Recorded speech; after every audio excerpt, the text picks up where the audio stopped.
Welcome जी। आज हम discuss करेंगे think new mathematics Oxford 8th edition book 3 को, जिसमें मेरे पास चैप्टर नंबर 1 है अलजेब्रिकल फ्रैक्शंस एंड इस फार्मूला। ठीक है जी। Exercise 1C basic level question number 3 book 3 का, और ये इसका सब्जेक्ट वाले क्वेश्चन हैं मेरे पास।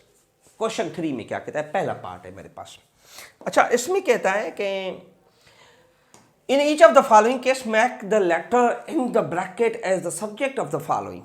जो H इसने लेटर दिया है ना, वो कहता है कि वो सब्जेक्ट बनाएं आप, तो सब्जेक्ट बनाया जा सकता है, ये इतना मुश्किल भी नहीं है। अच्छा, क्या है क्वेश्चन देखें जरा।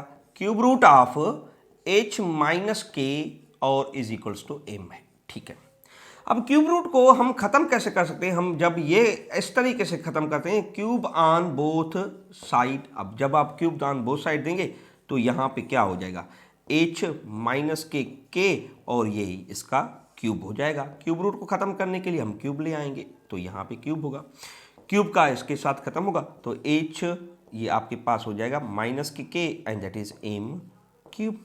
अच्छा जी, मुझे एस सब्जेक्ट चाहिए, तो h इज इक्वल्स टू के को उस तरफ ले जाए तो एम क्यूब, और माइनस का के उस तरफ जाएगा तो किसका हो जाएगा, प्लस का, तो h आपका सब्जेक्ट बन गया। इजी था।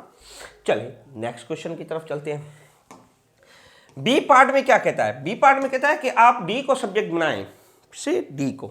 देखिए इस क्वेश्चन में मेरे पास है कि b is equals to D, big D plus K 4 of A C, और यहाँ पे स्क्वायर रूट है। स्क्वायर रूट का मकसद है यहाँ 2 मौजूद है, इंडेक्स इसका 2 है, आपने बुक 1 में ये चीज़ें पढ़ी हुई हैं। अच्छा जी, क्या मैं इसे यूँ लिख सकता हूँ, D and plus K 4 of A C and square root is equals to B. अब इस इंडेक्स 2 को ख़त्म करने के लिए हमें यहाँ पे मदद लेनी होगी squaring on both side, squaring on both और साइडिंग। तो यहाँ पे हो जाएगा d and plus K 4 of A C, और यहाँ पे इसका स्क्वायर रूट है, तो मैं इसको स्क्वायर, यहाँ पे भी b का स्क्वायर, ये इसके साथ कैंसिल हो जाएगा, तो सिंपली ये रेडिकल भी चला जाएगा, तो ये हो जाएगा 4 of A B A C is equal to B square. अब मुझे d चाहिए सब्जेक्ट, तो d यहाँ पे मैं रख के यहाँ पे क्या करूँगा, 4ac को कहूँगा तो उधर चला जा, तेरा काम नहीं है इधर, d को मुझे अकेला करना है, d बादशाह है। ठीक है जी, चलें हो गया। ये था आपका क्वेश्चन नंबर बी। सी क्वेश्चन को देख लें जरा। कहता है v अकेली करके दो, v के ऊपर स्क्वायर है, कैसे अकेला होगा देख लेते हैं। क्वेश्चन है कि p is equals to v का स्क्वायर बाई r।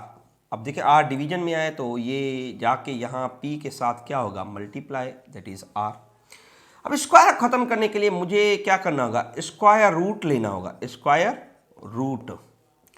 ठीक है, अब यहाँ पे square root on both side. अच्छा, कई मरतबा आपको एक बात पता नहीं है मुझे, यहाँ स्क्वायर रूट अगर स्क्वायर है तो उसके तरफ हम दे देंगे, लेकिन जहाँ पे स्क्वायर रूट नहीं है, यानी कि इस तरफ एक नंबर है, तो उसकी तरफ हम प्लस माइनस देते हैं। तो क्योंकि ये 2 कंडीशंस में आती है, एक p है और मेरे पास दूसरी क्या है, एक है p और उसके साथ है r, तो ये प्लस माइनस के साथ आती है, तो v कैंसिल हो जाएगा, तो p मेरे पास क्या हो जाएगा, p is equal two plus minus p of r। हाँ, ऑक्सफोर्ड में ये कभी कभार प्लस माइनस नहीं देते, आप ना दें, प्लस में ही दे लिखें, तो इसका कोई इशू नहीं, v यहाँ पे एज अ सब्जेक्ट बन गया। नेक्स्ट क्वेश्चन की तरफ चलते हैं। यह कहता है कि इस क्वेश्चन में आप थीटा को एज अ सब्जेक्ट बनाएं। ए ये कोई फार्मूला है आपका, ठीक है, ज्योमेट्री के फार्मूलेज हैं मोस्टली यहाँ पर। अब देखिए, ओ यहाँ पे मैं यूँ करूँगा, ए ए ए ए, ये गलती कर रहा है बोर्ड थोड़ा सा। अच्छा, अब देखिए ए, ठीक है, यहाँ क्यों नहीं लिख रहा आज तू, मेरी जान लिखना, यूँ परेशान तो ना कर, ठीक है, परेशान कर रहा है। ए, ठीक है, इज इक्वल्स टू, अब क्या है, थीटा बाय 360, ठीक है, इंटू पाई आर स्क्वायर। अब ये कहता है थीटा को आप यहाँ पे रखें। क्या मैं इस क्वेश्चन को यूँ कर सकता हूँ, थीटा एंड 360 लिख के इंटू पाई आर का स्क्वायर इज इक्वल्स टू ए लिख सकते हैं। एरिया का कोई इसका फार्मूला है सेक्टर में। 360 डिवाइड कर रहा है, तो यहाँ पे 360 अगर डिवाइड कर रहा है तो वहाँ जाके ये क्या करेगा, 360 वहाँ जाके मल्टीप्लाई होगा, तो ये पाई आर का स्क्वायर ये 360 इंटू ए हो जाएगा। यहाँ पे ये मल्टीप्लाई कर रहा है पाई आर स्क्वायर, तो थीटा को अलग करने के लिए ये वहाँ जाके क्या करेगा, ये इसे जाके डिवाइड करेगा, that is pi r square. तो theta is in the form of subject. So ये इसका डी पार्ट था, आसान है। Okay, next question. अब क्वेश्चन नंबर 4 है, तो हमने क्वेश्चन नंबर 3 को यहाँ तक कर लिया। तो फिर मिलेंगे अगले लेक्चर में, तब तक के लिए मुझे इजाज़त दीजिए। To subscribe the channel.